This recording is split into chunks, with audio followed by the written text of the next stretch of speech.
अगर किसी मस्जिद के अंदर शिवलिंग है, उस पर वजू हो रहा है, तो उसका धार्मिक स्वरूप वजू करने से शिवलिंग का नहीं बदलेगा। शिवलिंग शिवलिंग ही रहेगा। जहाँ जहाँ मंदिर तोड़ के मस्जिद बनाई गई है या कोई और धर्मस्थल बनाया गया है, उन सबको कोर्ट के माध्यम से रेस्टोर करने का काम करेंगे और इस पूरे समाज को उसकी ग्लोरी देने का काम करेंगे। नमस्कार, इन खबर पॉडकास्ट के बदकही कार्यक्रम में आपका स्वागत है। मैं विद्याशंकर तिवारी हूं और हमारे साथ एक ऐसी शख्सियत है जिसके बारे में आप जानेंगे सुनेंगे तो अयोध्या से लेकर के मथुरा तक के जितने मामले हुए हैं सब में जुड़े हुए हैं और उनका नाम है विष्णु जैन साहब। आपका स्वागत है। अयोध्या में प्राण प्रतिष्ठा होने जा रही है। काशी का मामला जो है वो सर्वे के लेवल पे है और अब आया है मथुरा के मामले में जी, जिसमें सुप्रीम कोर्ट ने आज स्टे देने से इनकार कर दिया। जी। आप दोनों मतलब कि आपके पिताजी और आप इस पूरे मुहिम से जुड़े हुए हैं और जो मैं देख रहा था उसमें और भी बहुत सारे मामले हैं, भोजशाला भी है और भी कई हैं। ये ताजमहल है, कुतुब मीनार है। कुतुब मीनार है। तो आपको क्या लगता है कि ये जो सिलसिलेवार शुरू हुआ है अयोध्या, काशी, मथुरा, ये कहाँ जाके सिलसिला आप लोग? देखिए, एक बहुत ही सेटल्ड प्रिंसिपल है हिंदू लॉ में, और जो बात सुप्रीम कोर्ट ने अपने जजमेंट में होल्ड भी की है राम मंदिर के केस में 2020 1 SCC पेज 1 में, कि आप किसी जगह अगर मंदिर तोड़ दें तो देवता का अस्तित्व समाप्त नहीं होता है। जी। इस्लामिक लॉ भी यही कहता है कि हम किसी जगह किसी और के धर्मस्थल को तोड़ के मस्जिद नहीं बना सकते। तो सवाल उन जगहों का है जहाँ पे मंदिर तोड़ के मस्जिद तामील की गई है। सवाल उन जगहों का है जहाँ पे मूर्तियाँ किसी मस्जिद की सीढ़ियों के नीचे दबा दी गई हैं कि जब वो नमाज़ पढ़ने जाएँ उस पर कुचलते हुए जाएँ। सवाल उन जगहों का है जहाँ पे 27 जैन मंदिर और हिंदू मंदिर को तोड़ के उसके मलबे से कुव्वतुल इस्लाम मस्जिद बना दी गई। सवाल उन जगहों का है जहाँ पे वजू टैंक के अंदर शिवलिंग है। और इसीलिए इन सारी जगहों की सिविलाइजेशनल बैटल, एक सांस्कृतिक विरासत को रेस्टोर करने के लिए, अपनी ग्लोरी को रेस्टोर करने के लिए ये सारी लीगल लड़ाई लड़ी जा रही है। जो बर्बर आक्रांता आए थे, जिन्होंने यहाँ पे अत्याचार किए और मंदिर तोड़े, आज उसको कोर्ट के माध्यम से रेक्टिफाई किया जा सके, उस ऐतिहासिक गलतियों को और इस समाज को, इस पूरी सिविलाइजेशन को उसकी ग्लोरी और उसकी डिग्निटी वापस दी जा सके, इसके लिए लड़ाई चल रही है। अयोध्या का जब विवादित ढांचा टूटा था उसके बाद केंद्र सरकार एक कानून लेकर के आई थी और उसमें ये था कि 1947 के पहले की जो स्थिति है वही सारी स्थिति रहेगी। तो आपको नहीं लगता कि वो कानून इसमें आड़े आएगा? देखिए, ये सारे आर्गुमेंट्स ज्ञान व्याप्ति के केस में हुए थे और ये सारे आर्गुमेंट्स मथुरा के केस में भी हुए।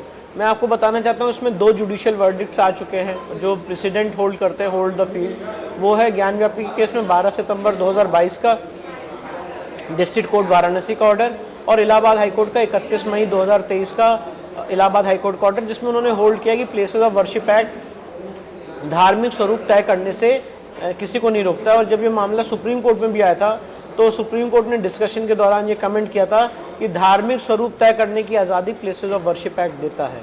तो फॉर एग्जाम्पल, अगर अपनी बात को उदाहरण से समझाना चाहूँ, मैं किसी मंदिर में घुस के अगर नमाज पढ़ लूँ तो क्या मंदिर का धार्मिक स्वरूप बदल जाएगा? और वाइसी वर्सा, अगर कोई मस्जिद में आके पूजा कर ले तो क्या मस्जिद का धार्मिक स्वरूप बदल जाएगा?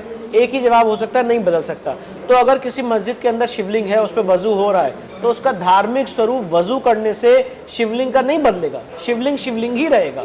अगर किसी जगह आपने मंदिर तोड़ के मस्जिद बना ली और उसके मलबे और उसकी कटी हुई मूर्तियां वहाँ नीचे मिल रही हैं, 14 कसौटी के पिलर मिल रहे हैं, तो आपका वो एक वैलिड मस्जिद नहीं हो जाएगी। अगर आप 27 जैन मंदिर और हिंदू मंदिर को तोड़ के उसके मलबे से कोई मस्जिद बना दें कुव्वतुल इस्लाम, इस्लाम की ताकत दिखाने के लिए, तो वो कोई वैलिड मस्जिद नहीं हो जाएगी। तो आप ये कहना चाहते हैं कि वो जो वर्शिप एक्ट है वो जितने भी हिंदुस्तान में ऐसी जगह हैं उन पे लागू नहीं होता है। उन पे लागू नहीं होता, उन पे लागू नहीं होता है और धार्मिक स्वरूप तय करने की आज़ादी देता है, क्योंकि जो देवता के अधिकार हैं, आप ये बात तो समझते हैं और मानते हैं, once a mosque always a mosque, once a waqf always a waqf. तो सनातन शास्त्र का नियम भी है, सनातन संस्कृति का नियम भी है, सनातन के आध्यात्मिक नियम भी है, once a temple always a temple. अगर एक बार कोई जगह मंदिर की होती है तो समय के अंत तक देवता की मंदिर की रहती है। सुप्रीम कोर्ट ने राम मंदिर के जजमेंट में यही होल्ड किया है कि मंदिर तोड़ने से देवता का अस्तित्व समाप्त नहीं होता है। जो मंदिर बनाने का संकल्प है वो अमर है, वो अमिट है और वो शाश्वत रहता है, और आप उसको इन्फोर्स करने के लिए कोर्ट में केस दायर कर सकते हैं। तो एक इसमें बात आती है ना कि आखिरकार ऐसे तो इंडिया में, भारत में सैकड़ों ऐसी जगहें होंगी, कहाँ जाकर के ये सिलसिला ये सिलसिला वहाँ जाके रुकेगा जब तक हम हर एक मंदिर को उसकी ग्लोरी रेस्टोर नहीं करा देते हैं। जहाँ जहाँ मंदिर तोड़ के मस्जिद बनाई गई है या कोई और धर्मस्थल बनाया गया है, उन सबको कोर्ट के माध्यम से रेस्टोर करने का काम करेंगे और इस पूरे समाज को उसकी ग्लोरी देने का काम करेंगे। आपके पास ऐसे कितने केसेज है? आपने लिस्ट तो जरूर बनाई होगी। जी देखिए, अभी हमारे इसके रिगार्डिंग भोजशाला का मुकदमा चल रहा है जो धार में है, ताजमहल का मुकदमा चल रहा है, कुतुब मीनार का चल रहा है, टीले वाली मस्जिद का चल रहा है, मथुरा श्री कृष्ण जन्मभूमि का चल रहा है, काशी विश्वनाथ का चल रहा है और 12 और मुकदमे, मैं अभी उसकी नाम और लिस्ट डिस्क्लोज नहीं करना चाहता हूँ, 12 और मुकदमे सिविल सूट्स फाइल होने वाले हैं हिंदुस्तान के अलग अलग कोनों में, इन सारी जगहों को रेस्टोर करने के लिए और वापस लेने के लिए। तो मथुरा वाले केस की क्या स्थिति है? अभी जो सर्वे होना है, सर्वे के बाद असली लड़ाई शुरू होनी है? नहीं देखिए, असली लड़ाई तो शुरू हो चुकी है।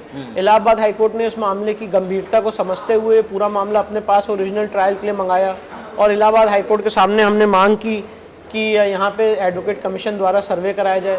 इलाहाबाद हाईकोर्ट ने हमारी मांग को मानते हुए कल एडवोकेट कमीशन के सर्वे का ऑर्डर जारी कर दिया, पास कर दिया 14 दिसंबर 2023 को। आज शाही ईदगाह मस्जिद सुप्रीम कोर्ट आई थी और सुप्रीम कोर्ट ने उसमें रोक लगाने से मना कर दिया है। अब 18 दिसंबर को इलाहाबाद हाईकोर्ट में हियरिंग होनी है जहां इस केस की मोडालिटीज़ तय की जाएंगी, कौन कौन इस कमीशन में जाएगा।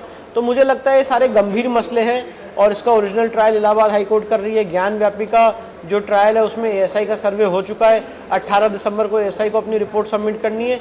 तो ये सब बहुत ही इंपॉर्टेंट इश्यूज़ हैं, सिविलाइजेशनल बैटल है जो कोर्ट्स में एडजुडिकेट की जा रही है और मुझे लगता है आगे आने वाले समय में जो भी इस केस के सच है, चाहे वो श्री कृष्ण जन्मभूमि का हो, ज्ञान व्यापी का हो, वो कोर्ट के सामने आएगा। क्योंकि अयोध्या वाले में आप जुड़े रहे हैं, बहुत लंबा वक्त लगा, आपको क्या लगता है कि ज्ञान व्यापी और मथुरा में कितना वक्त लग सकता है? देखिए, कोई भी वकील कभी ये नहीं बता सकता कि किसी भी चीज़ में कितना वक्त लग सकता है, पर मैं ये डेफिनेटली बता सकता हूँ कि आपको केस की डेवलपमेंट के बारे में। अयोध्या में पहला केस गोपाल सिंह विशारद ने 1950 में दाखिल किया था। मामले की गंभीरता को समझते हुए इलाहाबाद हाईकोर्ट ने 1989 में इस केस को अपने पास मंगाया, आफ्टर 39 ईयर्स। श्री कृष्ण जन्मभूमि केस में हमने मुकदमा फाइल किया 2020 में और with in 3 years Allahabad high court ने इसको अपने पास मंगा लिया 26 मई 2023 को। तो बहुत तेज़ी से काम चल रहा है मथुरा के केस में भी और ज्ञान व्यापी के केस में भी, और कोई भी वकील कोई समय सीमा नहीं बता सकता है, पर हाँ मुझे पूरी उम्मीद है कि 1 साल में ये दोनों केसेस अपने फाइनल स्टेज पे होंगे और इम्पोर्टेंट जजमेंट्स हम लोग देखेंगे। पहले ये दोनों केस लोअर कोर्ट में गए जी, और लोअर कोर्ट से फिर हाई कोर्ट ने मंगाया और वहाँ से आदेश हुआ कि हाँ नहीं, थोड़ा सा फर्क है।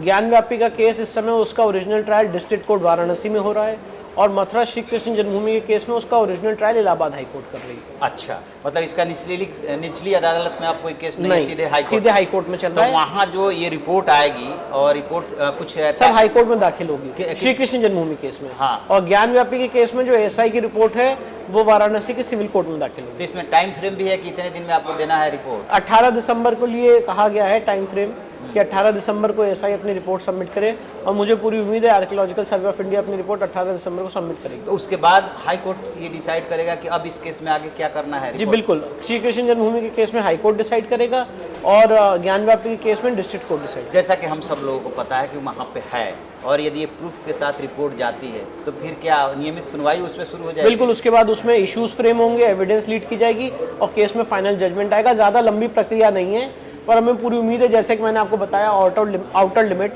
1 साल के अंदर दोनों मामलों में बहुत मेजर डेवलपमेंट होते हुए दिखेगा। एक और आप लोगों की मुहिम है हिंदू राष्ट्र का जी, और आप इसके लिए एक ऑर्गेनाइजेशन भी चलाते हैं जी। वो क्या मुहिम है? नहीं देखिए, मैं आपको बताना चाहता हूँ, हिंदू राष्ट्र के लिए हमारा संकल्प है और हम लोग ये चाहते हैं कि इस देश में सनातन संस्कृति के हिसाब से आध्यात्मिक हिंदू राष्ट्र का निर्माण हो, जहाँ पे सच्चर कमेटी की जो सिफारिशें हैं लागू ना हो, जहाँ पे वक्फ एक्ट जैसा कानून ना हो, जहाँ पे प्लेसेस ऑफ वर्शिप एक्ट जैसा कानून ना हो, और जो सनातन संस्कृति का कंसेप्ट है, गुरुकुल की परंपरा है, हमारी जो आध्यात्मिक अनुभूति के केंद्र है, हमारी जो आध्यात्मिक ऊर्जा के केंद्र है, उन सबको रेस्टोर किया जा सके, ग्लोरीफाई किया जा सके। राम राज्य की परिकल्पना है, जहाँ पे परिकल्पना कही जाती है justice to all appeasement to none, उस परिकल्पना के आधार पर हिंदू राष्ट्र की स्थापना के लिए हम लोग कटिबद्ध हैं और उसके लिए आगे बढ़ रहे हैं। बहुत बहुत शुक्रिया आपका जो आपने इन तीनों केसेस के बारे में विस्तार से बताया।